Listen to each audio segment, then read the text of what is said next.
Ladies and gentlemen, welcome once again to the Steel Town Sleepers. I am Tony Squares with your host, Chris Dell, the sports editor of the Pittsburgh Post-Gazette, who is sponsoring this podcast. We're on the PG Sports Now YouTube channel. We are part of the North Shore Drive podcast family, where you can listen to us on Spotify and wherever else you find your podcast. And we are breaking down not only the Steelers' fantasy football takes, but also the fantasy football as a whole to find you some sleepers in your lineup that you should either start or stay away from to help you win every single week.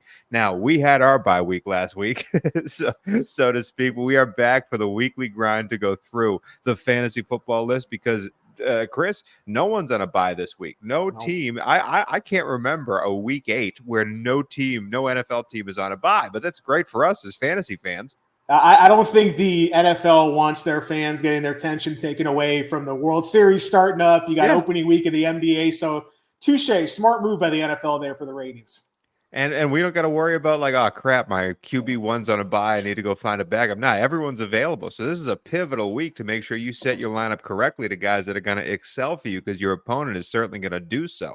And let's start right away before we go through all the QBs, running backs, wide receivers, tight ends. Chris gives us his winner kicker dinner of the week. Before we get to all that, I want to talk about the Pittsburgh game, because this team is suddenly 4-2, is fighting for the top of their division, and now they face a very interesting game with Jacksonville, who has surprised me more than anyone. I'm very excited to see this game. It should be a high-flying, high-scoring affair, even with that Pittsburgh defense, because the Jacksonville offense has been excellent, and Trevor Lawrence has been excellent. Dell, are there any fantasy nuggets we got to take from this game? Maybe some players have a Calvin Ridley on their team, or a George Pickens, or a Najee Harris. Like, what are we doing? What are we looking at? Are there any things we want to dive into or stay away from in this particular matchup?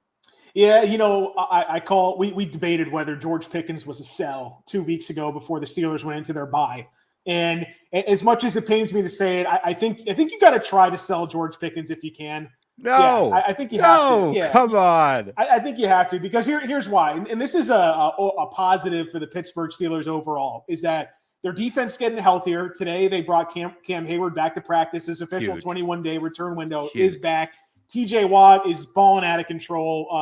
We had a column this week on Post-Gazette.com comparing him to Lawrence Taylor, which I don't even think is a crazy stretch at this point here. So, we'll save that one for another show. But my point is that the defense is improving and getting healthier. The offensive line is improving and getting healthier. They have a couple games here at home now. The schedule lightens up a little bit. Yep. I don't think that they're going to be finding themselves in trailing situations where negative game scripts, aka needing to pass more, are going to happen here. Najee Harris is getting better. As much as I like to throw him in my own personal fantasy doghouse every week, he actually is experiencing a career high this year in average yards per carry after contact. So that's one thing he struggled with in the past. And it makes me worry about guys like basically the receivers and Jaylen Warren to an extent, to where if the Steelers can win with defense, if they can win with the run game, they don't need to elevate their pass volume. And then you add to the fact that Deontay Johnson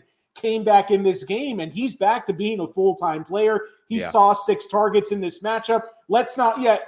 Pat Freiermuth, he might not be back for another 4 weeks because he just went back on IR. But at the same time, it's going to be a lot of mouths to feed in an offense that doesn't want to throw the ball a ton. So if you can sell Pickens and get a sizable return on that trade, I think you have to explore it. It's not just throw George Pickens away. If you got him, you're starting him, but try to sell high based off what he's done, because the double-digit targets we saw when Deontay was out, you're probably going to see that capped around 7 to 8 targets per game, just like we saw against the Rams here last weekend. No, I think you're an idiot, Chris. I think George Pickens is the wide receiver of the future, and I would never sell him. He's my favorite. He's my favorite boy. But I do want to talk about a man you brought up, specifically in this game. It's Najee Harris, the running back for this Steeler team. The Jacksonville Jaguars defense, I don't know how Jacksonville is winning all these games that they're winning, because their defense, they turn people over, but they're not a very good defense. They give up a lot of yardage. And also the rest situation with Jacksonville, they had back-to-back London games, then came back, had a game on the road, then had a Thursday night game, and now they have a little bit of a mini bye before this game. But those body clocks, those bodies have to be wearing down, and especially to face a hard-hitting team like Pittsburgh. I'm excited to see this matchup. But on the defensive side, as you said, Najee Harris is running through contact better than ever before. And I think this Jacksonville defense gives him a nice opportunity to put up some fantasy points. I know we normally don't say you want to start Najee Harris, but if there's one Steeler I want to focus on, it is Najee Harris, because also, if you play in a PPR league, the past 2 weeks, this Jacksonville defense let Alvin Kamara had 12 catches for 91 yards, thanks to the checkdown king Derek Carr. And then the week before that, Jonathan Taylor and Zach Moss each combined for 11 catches overall. So there is the opportunity to dump the ball down to Najee Harris, maybe Jalen Warren as well. But as we said, Harris is getting more and more play. So if those dump downs are there, I kind of like Najee Harris as a sneaky RB2 this week.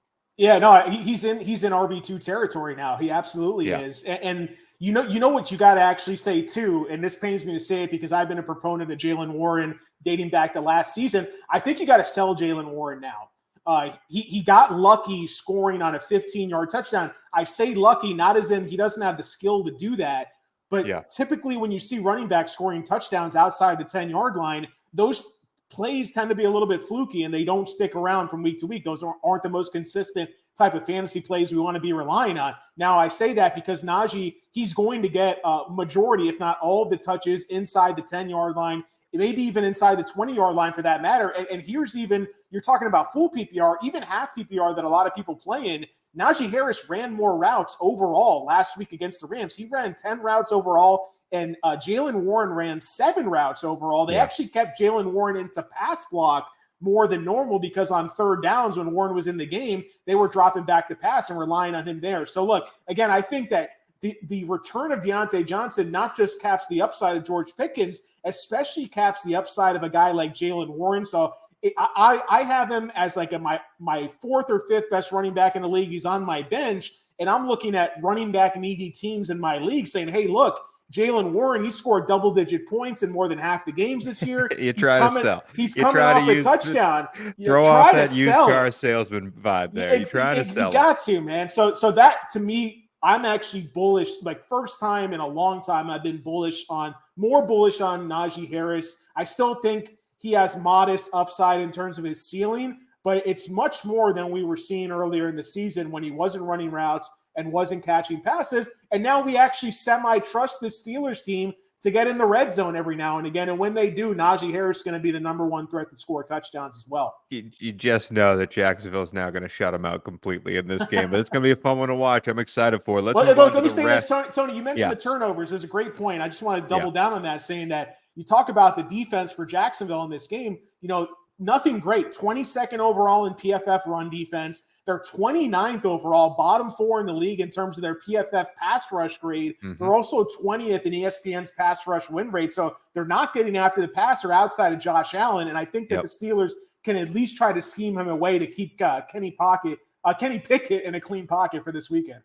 The Pickett pocket is going to be huge this week. And speaking of Kenny Pickett, let's move on to the whole entire slate that we get to pick from. It's time to dive into the QB rankings. We give you usually we each give you 2 names, and then Dell has his special of the week at the end of each position. But again, we're not giving you the Pat Mahomes of the world. We're not giving you Lamar Jackson, because if you have those guys, you are starting them. We are normally looking for guys. We call ourselves the Steel Town Sleepers because we're trying to find guys that are on the fringes of QB1 territory, QB2 territory, and telling you that they're either going to overperform or underperform, and you're staying away. So those are the names that we try to focus on here.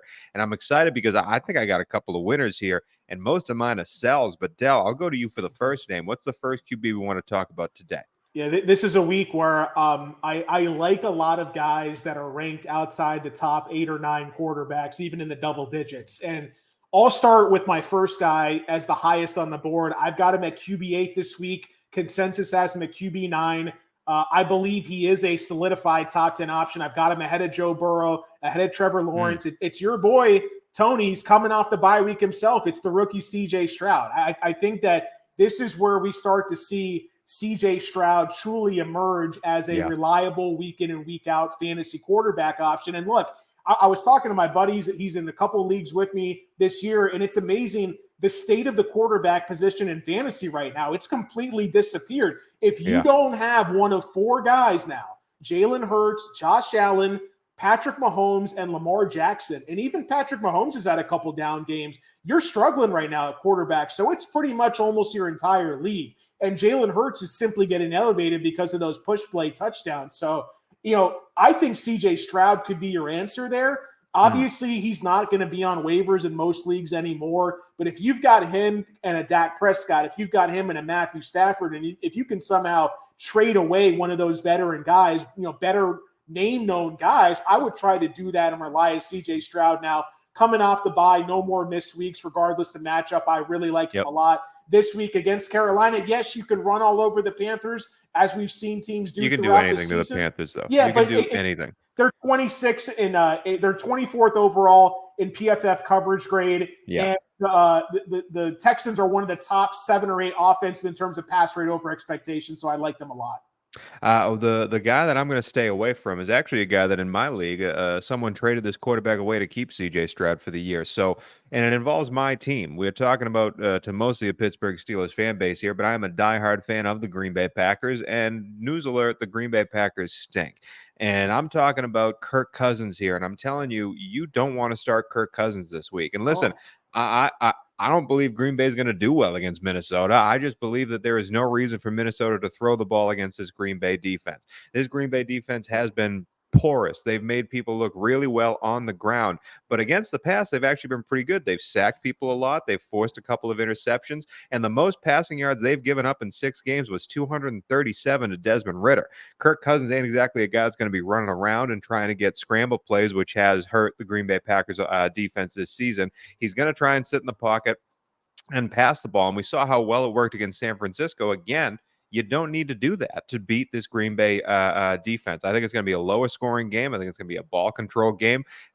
On the other side, Matt LaFleur in his game script, Denver gave up the most deep passing balls on the season, and Jordan Love didn't have a pass attempt over 4. He had 1 pass attempt over 4 yards in the first half. So clearly, they don't want to throw the ball deep and create big plays. They're trying to control the clock and make the game shorter. Minnesota's going to be like, we'll do the same thing, and we're better than you at it. I think it's a down day for Kirk Cousins because they're simply not going to need him. So if you decide between Kirk and someone else, I would step away from Mr. Kirk Cousins. Dell, the second QB you want to talk about.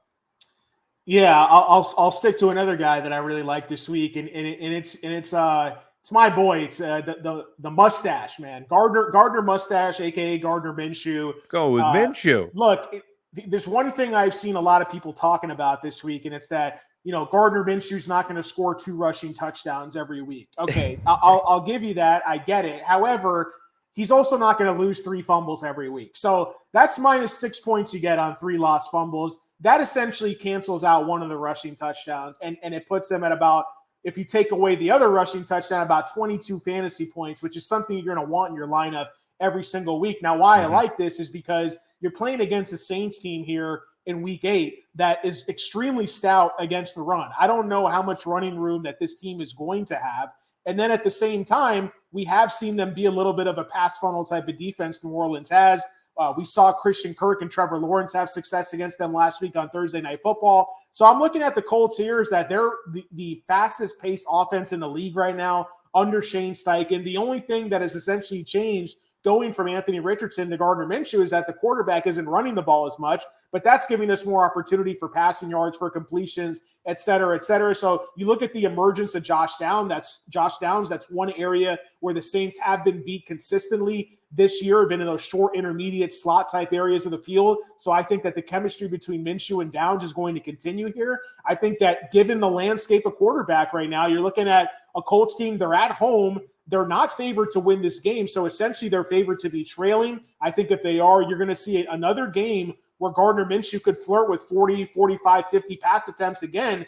And at this point in the season in fantasy, give me the quarterback every week that's going to be dropping back 45, 50 times because he'll at least get there in junk time for me to put up a respectable number. So that's why I like Gardner Minshew this week. I've got him at quarterback 14. Nothing crazy, but he's ranked consensus QB 19. I think that's too low right now.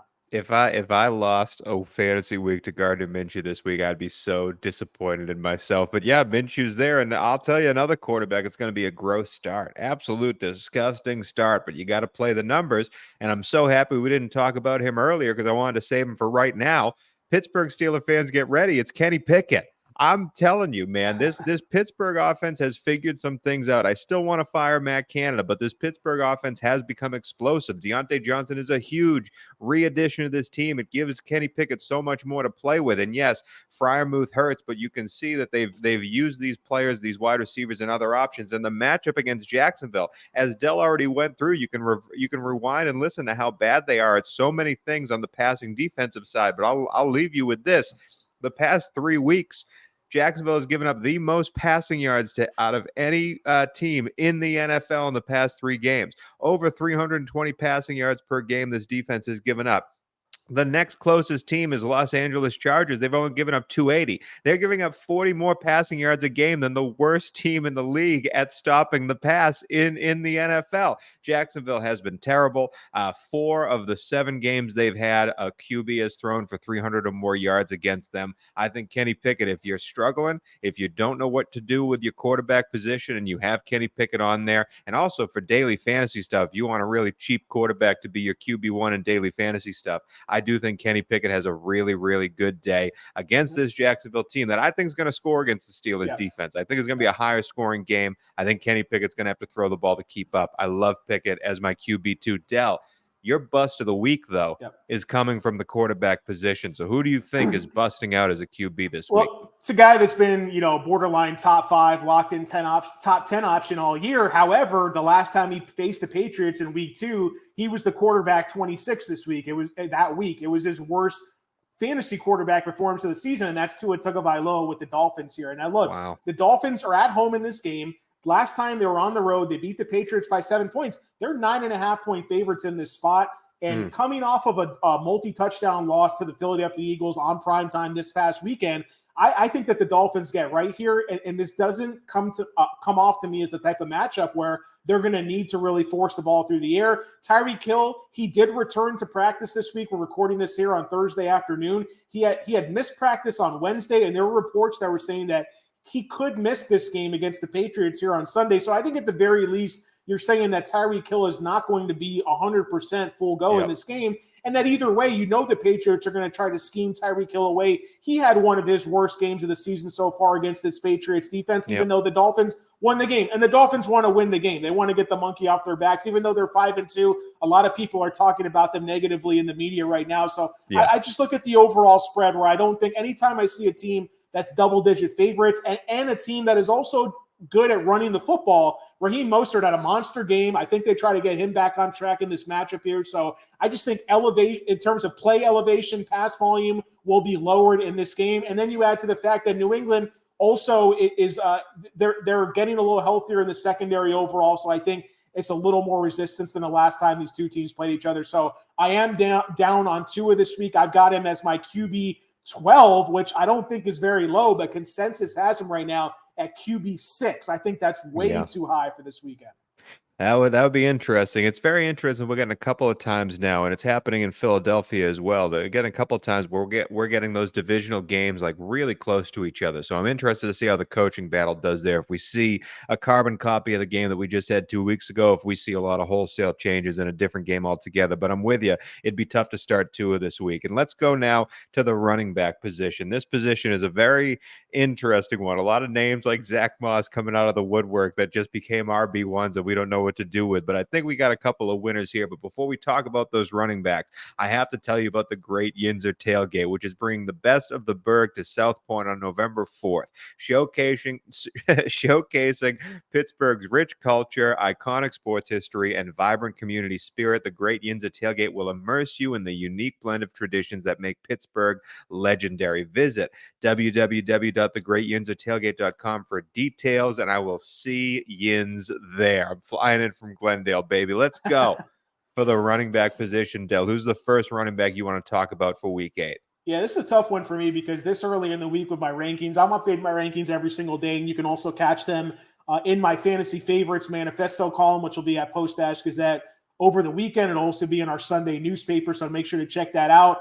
And I'll usually highlight the guys, just like in the show, that I'm highest or lowest on compared to consensus. Now, what do you do in a week where you're pretty in line with the rest of the industry, the other 200-plus rankers who are submitting their rankings publicly week in and week out? You kind of try to find those pickpocket spots And I think a couple sleepers like we're focusing on this show, guys ranked outside the top 15, ranked outside the top 20 that I really like this week. One guy that I think is eventually going to be due for a breakout game is a guy you were high on in the preseason, Tony, and that's Javonte Williams of the Denver Broncos here. Now, look, finally, the matchup is tough, right? The Chiefs have been stellar in all facets of the field on defense, right? But I think one area where you could possibly take advantage of them a little bit is in their run defense. ESPN has them ranked, surprisingly, 31st overall in their run stop win rate metric. I think it's because a lot of teams find themselves needing to throw and aren't really able to establish the run against KC. But at the same time, ESPN also has the Broncos ranked as one of the top 5 run blocking units on a per offensive lineman basis in the league here. And we've seen Javonte Williams get some holes opened up for him over these last couple of weeks. In week 6 against KC on the road, yes, the touches were limited, but 10 carries for 52 yards. And then in week 7, most importantly, we saw against the Green Bay Packers, 15 carries, 82 yards, 5.5 yards per carry, also had 4 targets in that game. So at some point, one of these running backs is going to score a touchdown. And what we've seen develop these last 2 weeks is that Jaleel McLaughlin has gone back into that backup role. Samaje Perine has remained in that backup role. If you're going to give me 20-plus touches out of any running back in the league and tell me, hey, this isn't just 20 touches for Javonte Williams, this is 20-plus touches for potentially Javonte Williams now fully healthy again after all the offseason surgeries, then I'm going to buy in. And I've got him right now as RB16. Consensus has him as RB22. I think he has more upside than guys even like Bijan Robinson, Derrick Henry, Jonathan Taylor, because those guys are still splitting work with their teammates, and they're in far tougher matchups here in week 8. So I am very bullish on Javonte this weekend. And we also knew that Javonte, yes, was coming off the injury, but they were going to bring him along slowly. They brought in Perine from Cincinnati to try and give a two-headed monster here to take some of the load off of Javonte, and they've seen that Javonte is now fully back to healthy. In fact, that game against Green Bay, as you said, some great stats, but there were some shoestring tackles that were made on Javonte where he could have gotten a lot more yardage should he just be a little bit healthier, a little bit quicker. But it was also the first time all season he had more than 50% of the snaps on offense. So they are building him into that offense slowly, and this could be a game where he breaks out. It is the week before the bye, so why not? Let's see what Javonte's got, and he's got a full week to rest before we go for the next one. I love that pick. He's also my RB1 in a couple of leagues, so I'm hoping you are correct with that. A guy I want to talk about, Dell, is a guy that you were high on in the offseason, and I am selling this week. And this one's hard. If you have this guy, you're going to want to play him, and I understand why. But I'm selling Tony Pollard of the Dallas Cowboys this week because of the matchup against the Los Angeles Rams. This Rams team is feisty, man. They have been the surprise of the season when it comes to a win-loss record, but also this defense has been so good considering they're the 32nd lowest payroll in the NFL with the highest paid defensive player before Nick Bosa signed his contract. So that's how awful the contracts are for everyone else in that defensive backfield for Los Angeles, and yet they're still piecing it together. Raheem Morris is doing a great job putting together this defense. And only one time this season has a running back had over 70 rushing yards against this Rams team. I almost wanted to sell Dak as a quarterback, but again, I just think Dak's going to be able to pass on this team, but only one time has a quarterback thrown for over 270 yards against this Rams defense. I think, and the reason I sold Tony Pollard over Dak is because quarterbacks have 4 rushing touchdowns against the Rams so far, and running backs have less than that. I'm going selling Tony Pollard. I just don't think it's going to be his game to achieve. I think Dak does stuff over the top of the Rams defense in order to compete. I think it's a lower scoring game.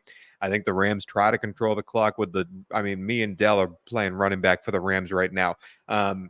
But they're still going to try and control the clock best they can. And I do think Dallas really is a stifling defense, a lower scoring game. I don't think Pollard's going to be involved. And if he's your RB1, I don't think he's going to be able to score as high as the other guys you'd rather put there. You're never going to not start him. But I'm telling you, prepare to be disappointed if Tony Pollard is your RB1 this week. Dell, who's the second running back you want to talk about? Yeah, that's a tough one, man. I think Pollard can get there just on the volume with the targets. We saw Najee get some running room against the Rams, so yeah, we'll see. We'll see about that one. I think I'd probably rather sell Dak in that scenario, but the line of thinking isn't terrible there, so I'll at least give you that one. So look, man, I think that again, like I'm going to stick in the range of like the 15-25 RB rankings list. And one guy, to me, it's just de facto volume here, is Kareem Hunt from the Cleveland Browns. I mean, look, like Jerome Ford's out for a couple weeks. We don't know how long exactly he's going to be out for. They have Pierre Strong, who I think is actually, we'll get to him in a little bit actually, but Kareem Hunt, he's going to get the bulk of the touches if he's healthy. He practiced in full today, even though he had a nagging thigh injury that eventually didn't even keep him out last week. So I think he's good to go. They trust him. He's been in this offense for multiple seasons now. PJ Walker will be under center. They know they're going to need to run the ball in this matchup. They are not going to be able to rely on PJ Walker to throw the ball to get wins with this team, but they're built to win with the run. And I think that's fine because Kareem Hunt, he can catch passes out of the backfield. He's built for that goal line type of bruising back down when you get in close as well. So for me, RB21, I think you could do a lot worse as your RB2 this week. Consensus has him at RB26. I expect that to move up a little bit, but for me, I mean, you're talking about who would you rather have this week between James Cook, Ramondre Stevenson, Josh Jacobs, and Kareem Hunt? I could argue Kareem Hunt has higher upside than all three of those guys, even though a couple of weeks ago we were looking at those guys, at least some of them, as possible top 10 options. So I am pretty bullish on the veteran Kareem Hunt here in this matchup against the Seahawks. I'm talking about a guy that another guy that Dell was high on, and the reason why I did not sell Dak was because I wanted to sell Pollard, but also it's because I wanted to sell Kirk Cousins as my quarterback because I'm buying Alexander Madison as my running back, and I couldn't just talk good about Minnesota and not talk about bad about them in the QB position. This Green Bay defense is terrible against the run. I don't think I need to say it. I did a video today. You can check on my TikTok about the Green Bay tackling drill that went viral, and it is an absolute joke at how bad this Green Bay team is at playing defense, especially trying to tackle people. Darnell Savage, who was the one safety that would be charging the line, trying to make tackles, is out. He's on IR. He has a calf injury. They're missing people all over the place. They're still missing their middle linebacker, and it's just Quay Walker and a practice squad guy back there. They cannot stop the run to save their lives. And Cam Akers had the most snaps he's ever had for a Minnesota Viking in last week's game, but every play you watched against that San Francisco team, you saw Alexander Madison was the one that had the tough carries, the big carries, the carries that mattered. I think Madison, as much as I made fun of Dell for picking him in preseason stuff, I do think this is a week where he puts up some big numbers against this Packers squad. As I said, Kirk Cousins is going to struggle to throw the ball a little bit. They're going to need to lean on the run, and I think Madison is the benefit of that and has a big boon day. I'm really buying Madison. I definitely think he's a starter in many leagues this week, as much as I hate what he's going to be able to do against my defense. Dell, just make sure to monitor the practice reports there because he did get taken out of that game for a little bit after a rough hit. And that's when we saw Cam Akers come in and get half of his touches late in that game there. But you look at the yards per carry overall, 8 carries for 39 yards against that 49ers front 7 was pretty impressive. 4.9 yards per carry for Madison, just 3.1 yards per carry for Akers. And we saw the week before, Madison completely took over that backfield in usage when people were starting to question it. So if he's a full go, I like that call here for this matchup. Yeah, Cam Akers stinks. We just have to put it out there. Cam Akers stinks. There's a reason Sean McVay said we're good. Now I'll go with Darnell Henderson off the waiver wire here. You could keep Cam Akers. They made the Vikings pay them to take Cam Akers. Basically, your stash of the week is coming from the running back position. Who is it? Yeah, it's Pierre Strong with the Cleveland Browns, right? And we don't know how. And let's just say, first of all, unless you're in the doldrums of fantasy football dynasty prospect scouting, or if you're like a D1 AA college football fanatic, you probably really don't know too much about Pierre Strong. He was traded from the New England Patriots earlier this season for a bag of peanuts, essentially. 4th round pick from last season. But let me tell you this, 4.37 40-yard dash, 99th percentile in last year's draft class. He was ranked by playerprofiler.com as the 5th most athletic running back in the 2022 draft class, out of 63 running backs overall. Pretty impressive. 95th percentile speed score, 86th percentile burst score. This guy actually had a 93rd percentile college yards per carry. Again, he played at South Dakota State, but he averaged 7 yards per carry in college. He's an explosive back, and he actually has decent size, 5'11", close to 210 pounds. I think he can be a really good change of pace option in this offense next to Kareem Hunt. And we saw him come in late in that game last week. They gave him 8 carries and essentially about 10 minutes of action. So again, Kareem Hunt has been no bastion of health over these last couple seasons himself. He's a little bit older as well. So I think Pierre Strong could be a sneaky guy to where last week, one of the first plays of the game, we saw Jerome Ford rip off a 70-plus yard touchdown run. I think Pierre Strong has that type of speed, burst, and explosiveness. So I'm not necessarily going to recommend starting Pierre Strong this week, but if Kareem Hunt gets hurt by any chance, you could be looking at the last man standing in one of the best run blocking offensive line units in the league, where Pierre Strong could all of a sudden stumble his way into 20-plus touches for a couple weeks. At this point in the season, that's got to be a handcuff type of priority stash for you, even if you don't have Kareem Hunt or Jerome Ford on your roster. So that's my stash of the week at running back. Pierre Strong, unbelievable. All right, let's move on to the wide receivers. It's a lot of wide receivers making names for themselves. A lot of Puka Nakuas out there. It's very interesting, this wide receiver world. And we're getting a bunch of wide receiver injuries too, like the Justin Jeffersons of the world going to miss a bunch of weeks. And then suddenly guys like Jordan Addison turn into be a wide receiver one and steal touchdowns from the grasps of cornerbacks at the end of the half, which is insane to me. But let's talk about the wide receivers, Dell. Who's the first wide receiver you want to circle on before I double dip? I'm going to do two in a row because they make sense. Yeah. So, this guy, it hasn't been pretty, Tony. It hasn't been pretty, but I will say that the targets have been there. The targets have been nice, and I'm going to chase the targets. I'm not going to chase the final box scores. I hope I'm not picking off your guy here, but for me, it's Chris Olave from New Orleans. This is a guy that I think, based off pure talent alone, based off pure target share and volume, should be a locked-in top 10 option. However, he's ranked as the wide receiver 15 this week. I've got him as wide receiver 11. He's coming off a game where he saw 15 targets in the same slot. But look, many of them out of bounds. Yes. Let's not get started on that. Okay. We could have a whole hour on Derek Carr on this show. I'm not going to do it for the sake of the audience here. But look, man, 15 targets. He had 10 targets the week before. He's had double-digit targets in 5 out of 7 games this year. You can't say that about many wide receivers in this league. The touchdowns haven't been there. He scored 1 touchdown all year, and that was the week where he had 2 catches for 12 yards when he was hurt. So I think that better days are ahead. Look at the next 3 matchups for the New Orleans Saints here. Derek Carr seemingly can't get any worse than he's been, because he's been absolutely god-awful.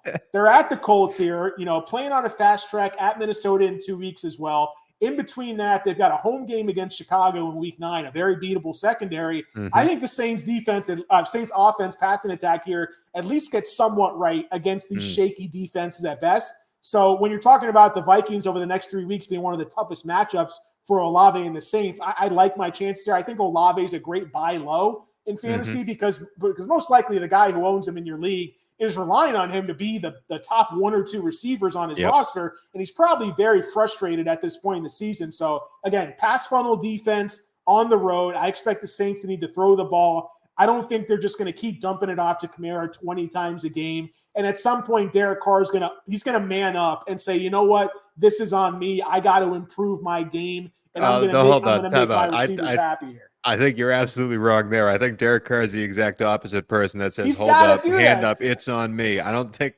it's on me is in Derek Carr's vocabulary. I'm a little bit worried that entire team hates each other, Dell, but I do like your pick of Chris Olave, because if you know anything about Chris Olave, you know that there is no limit that he will not speed past. So I'm excited to see how that works out for him this week. Dell, hey, he was blowing off some steam, Tony. Give him a break, okay? I want to talk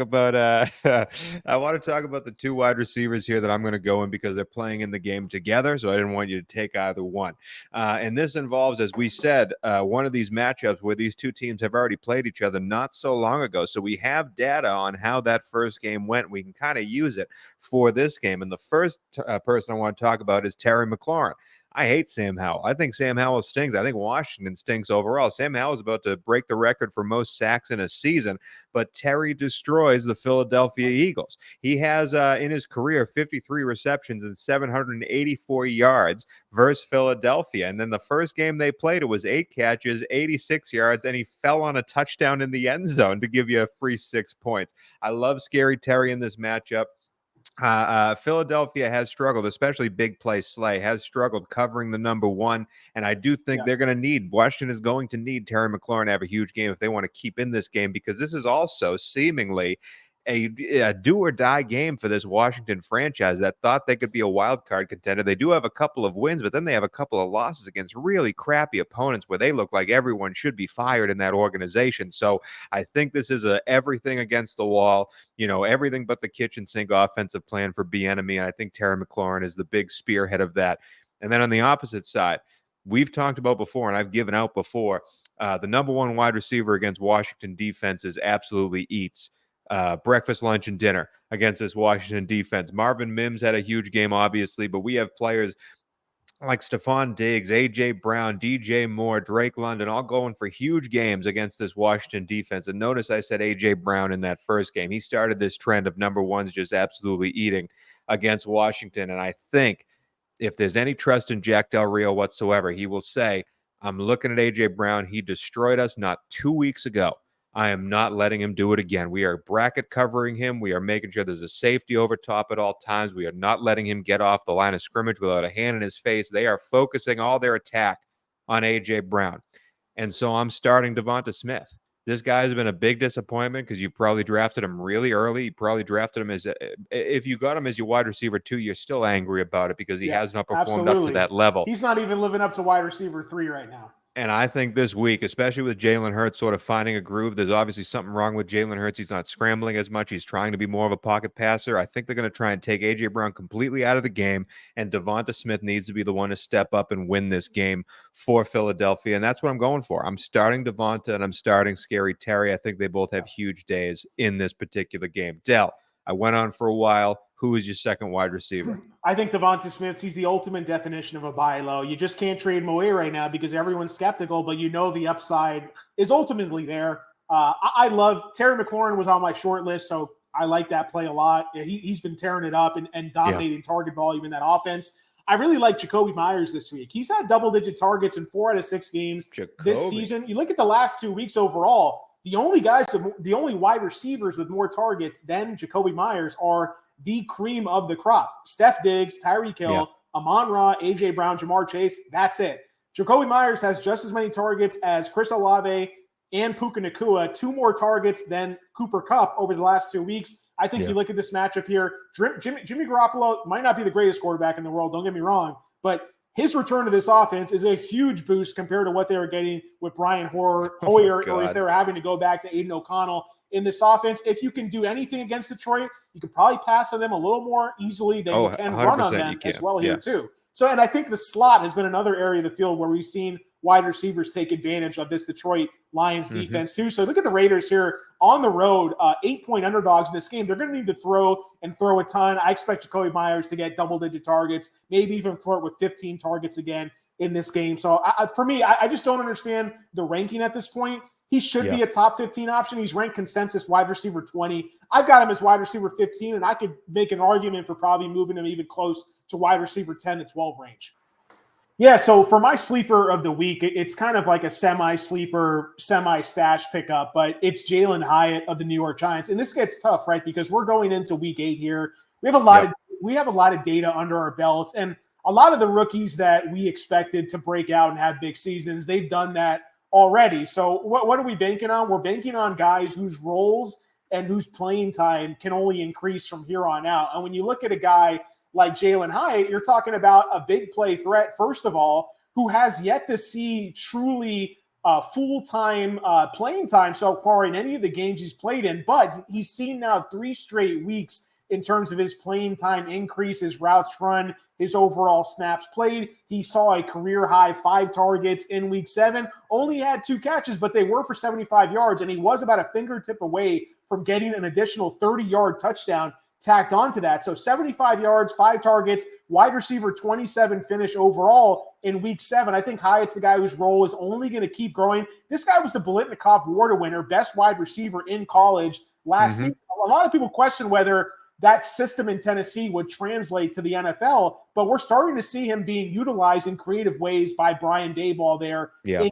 York. So I think offensive line will continue to improve. Quarterback play will continue to improve a little bit. in New York. Hyatt could be the one guy who has that kind of pause, delayed second half type of breakout. So I would try at the very least to not let him sit on your waiver wires going into this week. Jalen Hyatt, indeed. That'd be fun for New York Giants fans. Let's move on, though, to the tight end position. Dell, I'm going to let you go again with your tight end pick because I know you're not going to take mine. Oh man, this is a tough one, man. I'm gonna go back to the well. The last time I did this guy didn't work out too well, but I have a renewed sense of faith and optimism in my guy, Mr. Taysom Hill in the New Orleans Saints. God. I'm going back to Taysom Hill, and here's the difference: is because last time I recommended you have two Saints. That team looked like a trash on Thursday Night Football. They were arguing with each other on the sidelines. Michael Thomas is on the internet throwing his quarterback under the bus at Twitter, and you have two Saints on this list. Give me some Jameis Winston, man. How about him? Give me some Jameis Winston in this offense. That's what I want to see. But look, they threw the ball 55 times. And the last time I recommended Taysom Hill is because he ran the ball 9 times for 75 yards. Now, since then, he's been hovering around 3, 4, 5 carries per game. Hasn't had that big rushing outbreak, but last 2 weeks, he has 13 targets combined. That's a top 5 rate in terms of tight end targets in the league. Now, resend my statement on Taysom Hill if Juwan Johnson comes back this weekend. Because I think that if he does, we're going to see a split committee at tight end. But if Juwan Johnson is ruled out, I will have Taysom Hill as a borderline top 10 option because you're seeing a ton of pass attempts in this offense. They need Taysom Hill. Period. They need his playmaking, whether it's as a runner, whether it's on trick plays as a passer. He's shown the ability to catch 7 of 8 targets in week 6, catch 4 or 5 targets in week 7, average 12.5 yards per catch last week, which is much higher than any of the other guys Derek Carr was throwing the ball to. So I think that, look, by necessity, he was tight end 5 last week, tight end 12 the week before. That's 3 weeks out of 7 games this season where Taysom Hill has been tight end 12 or better. So I think he could do a lot worse, and just his versatility at this position, if Derek Carr were to get hurt, how many snaps would Taysom Hill see at quarterback? I mean, that's just kind of baked in upside that you just don't get across the league. So I think at a position where the rankings are pretty flat, I think most people are in agreement with where the top 10 is this week. He's the one guy I'm considerably higher on than the rest of the market due to that upside. I'm not in agreement on where the top 10 is this week at the tight end position. I think there's a guy that's ranked somewhere that should be a heck of a lot higher, but he is ranked this low because of prejudice. And the prejudice is correct. Dell, the tight end I'm going to give out this week is Kyle Pitts of the Atlanta Falcons because, let me tell you this, Kyle Pitts at this point is 6th in the league in targets at the tight end position. And since week 2, he has as many targets as Mark Andrews and Dallas Goedert. And you know what? Jonnu Smith is right there behind him in targets. This team loves throwing to the tight end position. And we've seen Kyle Pitts get better and better and better each week. 2 of the last 3 weeks, he's finished as the tight end 8 or higher. And then last week, it was just tight end 15. This guy can do it. He is very, very good, and they're starting to throw the ball down the field a little bit with Desmond Ridder. This Tennessee team loves you to throw the ball, and this Tennessee team they're facing just traded away Kevin Byard, one of the best safeties in the game. This Tennessee team is ready to give up. They have practice squad players playing in the backfield now. I think both Drake London and also Kyle Pitts are going to have huge days against this Tennessee team. And if Jonnu Smith, if he just wants to sit out for a little bit, give some more love to Kyle Pitts, I'd love that. But even if it doesn't happen, the target share is great enough that Kyle Pitts is a bona fide number 1 starter. I think he has a huge week this week, and I know Arthur Smith hates the fantasy community, but I wanted to tell him I'm starting Kyle Pitts this week. And I'm the only one out there that still believes in him. And I think it's finally coming together, Dell. It's like if we didn't have the first 2 years of Kyle Pitts stabbing us in the back, we'd be so excited right now as Kyle Pitts fans because it's finally coming together for this team. And I think it's going to be a number 1 start for Kyle Pitts, not only this week, but the rest of the way. Sorry to bring up the Ghost of Christmas Past to you. It is a revenge game for Jonnu Smith and Arthur Smith. So the Smith brothers, Jonnu and Arthur, face their old team and the Tennessee Titans this week. So Kyle Pitts might have to be put on pause for 1 more week, Tony, but we'll see, man. I'm taking it. But let's go to Dell's defense of the week. What defensive matchup? Maybe they're on the waiver wire right now in your league. What defensive matchup are you circling? You say you got to play this team. Yeah, so this was one of my top stash of the week in my fantasy favorites column at the Post-Gazette website last weekend was to pick them up a week ahead of time because you not only can start him this week as a top 5 option, you're also going to get him next week as a top 5 option, and that's the Los Angeles Chargers at home against the Chicago Bears this weekend. They're still not rostered, I think, more than hardly 50% against Badgett, right now. Badgett, baby. I mean, come on. Like this Chargers defense has been rounding into form. They've been looking pretty good the last couple weeks here. When you look at the numbers overall, nothing really jumps out at the page at you too much, but you do look at the Chargers in terms of their pass rush with Bosa getting back these last couple of weeks. I think he's only going to get healthier. They're only going to see improvement with Khalil Mack there. This Bears offensive line, it's decent, but Badgett, whatever you want to call him, he's due to make some mistakes eventually. And when you look at the spread for this game, Chicago, let's say the Chargers here, they're near 9-point home favorite. So Chicago's not just going to be able to run the ball 35 times like they did against Brian Hoyer and the Raiders last weekend. They're going to need to drop back and throw the ball here. And I expect when they do for the Chargers to cause some pressure. And then the week after that, the Chargers get another game against Zach Wilson, the New York Jets. So I think you're getting no matter what, both of those are coming down to the final minute, and the Chargers are either going to lose or win those games in the final minute, because that's all Chargers games. And also, I do want to say about you bringing up Joey Bosa. Joey Bosa has been irrelevant for 3 years, but that's just my take on that. But you're putting the LA Chargers in there. It is 2 juicy matchups in a row. We'll see what they do this week against Chicago. And then finally, winner, kicker dinner. Who's the kicker of the week, Del? Yeah, so again, we're trying to, our guys from earlier in the season, they vaulted themselves into the top 10, so we can't go back to our boys, Jake Moody, Brandon Aubrey, et cetera, et cetera. But one guy, kicker, he doesn't have a name still. The Dallas kicker. The Dallas kicker, exactly. Yeah. So, but one guy, surprisingly, that's been just putting up ridiculous kicker numbers week to week. Personally, I don't get it, but man, the Cleveland Browns, no matter who's playing quarterback, they keep finding themselves in the red zone and not scoring touchdowns. And what have you gotten is Dustin freaking Hopkins, man. Yeah, this guy, a killer. 39 fantasy points in the last 2 weeks. He's on a streak of 50-plus field goal conversions. Number 1 kicker in week 7, number 2 kicker in week 6. I don't get it. The matchup doesn't look great because, they're big underdogs on the road at Seattle, but you can't deny the production, and the industry's not respecting it. He's ranked as the kicker 14 this week. I've got him at kicker 10, but man, he's a guy that I think if you're looking for a kicker off the waivers that can score 15-plus points, this guy's done it 2 straight weeks already, could be 3 straight weeks after week 8 here. And that is it for this week of the Steel Town Sleepers. We went through it all, Del. We went through it all, and we gave out a lot of winners, a lot of names here. I'm excited to see how these land by the time we record again next week, and we will be back full week 9 to dive into the Steelers. Oh man, we got that. I'm worried about this weekend, man. This is like the top of the mountain. The Steelers, they're 4-2. They're gonna win the division. They're a title. They could contend for the AFC Championship. You just know it's gonna all fall apart this week. You just know it's back down to the median. But we will be back to talk about that next weekend more. Del, another wonderful week of fantasy football pod. All right, man. See you next week, Tony.